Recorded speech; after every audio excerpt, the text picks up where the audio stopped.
Di sini Rianti pun secara diam-diam langsung mendatangi ruangan Mutiara yang saat ini mengalami kritis. Namun justru ada perubahan yang cukup lebih drastis. Apakah ini suatu keajaiban ataukah memang ini adalah suatu mukjizat? Di mana ikatan seorang ibu kandung dan juga anak kandung yang benar-benar cukup lebih bersatu. Karena pada saat itu sepertinya Rianti sempat mengisak tangisan dan mengakui penyesalannya. Dan bahkan ada hal yang cukup lebih mengejutkan, di mana Rianti sendiri mengakui kalau Mutiara sebagai anak kandungnya setelah ia tidak sengaja melihat kaki dari Mutiara, dan telapak kaki tersebut memang berbentuk tanda lahir yang seperti dilihat oleh Rianti sebelumnya. Dan saat ini juga perlu kita ketahui kalau Rianti kali ini benar-benar sudah tak habis pikir dan tidak lagi mempunyai pikiran jelek terhadap Mutiara. Bahkan ia pun sempat mengadukan hal ini kepada Mutiara ketika Mutiara yang sedang berkoma. Dan pada saat itu sepertinya Rianti pun memeluk Mutiara, di mana ada sebuah pergerakan yang cukup lebih hebat dan sebuah keajaiban yang cukup lebih benar-benar terwujud.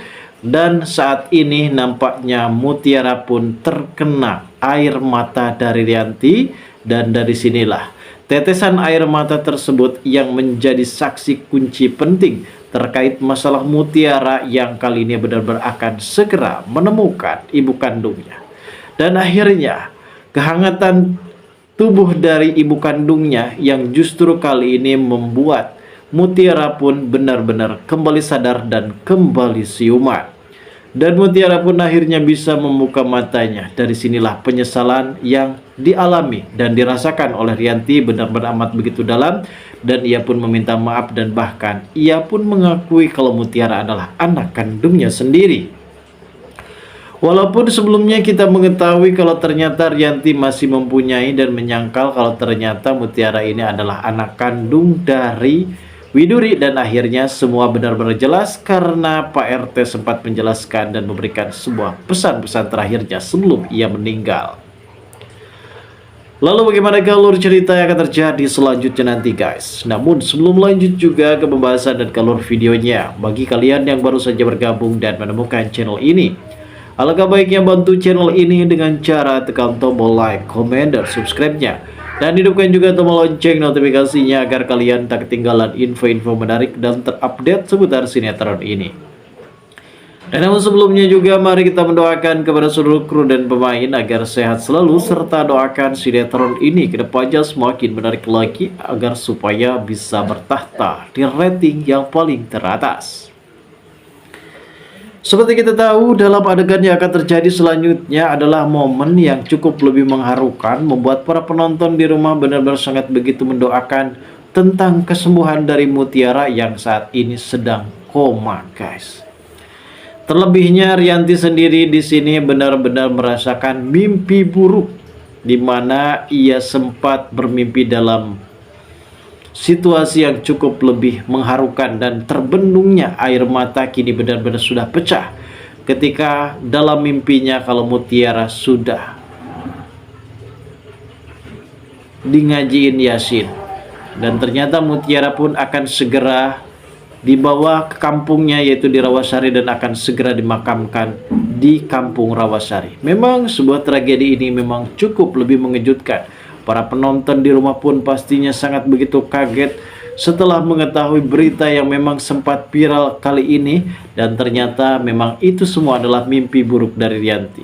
Akhirnya Rianti pun di sini tersadar dan ia juga sempat mempertanyakan kepada Kenjo tentang kondisi dari Mutiara. Aditya pun merasa terkejut dan merasa terheran-heran. Entah kenapa Rianti ini benar-benar sudah bertaubat ataukah memang ia benar-benar sudah berasa ada kepedulian terhadap Mutiara. Karena semenjak Mutiara berada di rumah sakit, sepertinya di sini Rianti pun merasakan hal yang berbeda. Semanakala ia benar-benar merasa ada yang rusak, ada yang rapuh di dalam hatinya ketika mengetahui Mutiara yang saat ini terbaring lemah di dalam rumah sakit karena kondisinya yang sedang koma. Rianti pun pada saat itu sempat mendatangi rumah sakit tersebut dan secara diam-diam tanpa sepengetahuan dari Kenjo. Rianti pada saat itu sempat menemui Mutiara dan bahkan Rianti sempat memasuki ruangan tersebut dan akhirnya bertemu dengan Mutiara. Dari sinilah Rianti juga sempat mengutarakan soal perasaannya kepada Mutiara. Namun di adegan lain, ada sebuah fenomena yang saat ini membuat Aurel benar-benar terheran. Perubahan sikap Dikta yang benar cukup lebih drastis, karena sepertinya Dikta di sini tidak lagi mau mengantarkan Aurel untuk kemana-mana. Apakah ini merupakan suatu pertanda kalau Dikta benar-benar cemburu? Karena setelah melihat adanya Aurel yang kali ini dekat kembali bersama dengan Ipan, justru membuat Dikta kini benar-benar berubah sikap, berubah penampilan.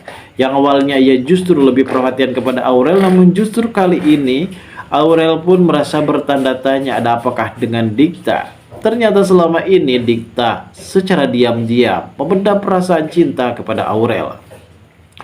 Namun Aurel belum sadar kalau selama ini orang yang benar-benar bisa mencintainya adalah Dikta. Dan kita lanjut lagi dalam sebuah adegan di mana saat ini Mutiara yang benar-benar sangat begitu dibutuhkan oleh para penonton untuk supaya bisa hadir lagi dan bisa memberikan semangat untuk Kenjo. Kenjo yang saat ini masih telah menunggu Mutiara yang sedang koma, namun Kenjo juga sedang disibukkan untuk mencari beberapa bukti terkait siapakah pelakunya. Kenjo saat ini sudah bisa memprediksi kalau pelakunya adalah Sandra, namun ia belum mempunyai bukti kuat terkait Sandra yang melakukan itu semua kepada Mutiara. Dan di sini entah kenapa Kenjo seakan-akan ingin bertemu dengan Sandra, dan ternyata di sini Kenjo sempat melihat Sandra yang sempat mencuci mobil malam-malam. Ini merupakan suatu kecurigaan yang sangat begitu dalam sekali. Ternyata Sandra telah mencuci percikan darah yang dimana sebelumnya tidak ada percikan darah di mobil Sandra. Namun entah kenapa mobil tersebut ada percikan darah dan akhirnya Sandra pun sempat mencucinya sampai bersih. Dan ia juga sempat mengganti plat nomornya agar supaya pihak kepolisian tidak mencurigai mobilnya.